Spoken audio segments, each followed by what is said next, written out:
Alright, picture this. I'm at the controls of a sleek helicopter, the sun just peeking over the horizon. My headset crackles with the chatter of the tower, and my heart's pounding with pure excitement. I'm not just flying for fun today.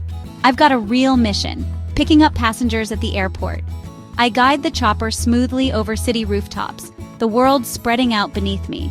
There's nothing like the thrill of seeing the runway ahead, knowing every move counts. As I approach the airport, my focus sharpens. Communication, checklist, landing clearance, all systems go. The skids touch down with a gentle bounce, and I spot my passengers waving, their faces lit up with anticipation. Helping them climb aboard, I can see the mix of nervousness and excitement. It never gets old. I give them a quick safety briefing, making sure they're buckled in and ready for the adventure. Then, it's time to lift off again.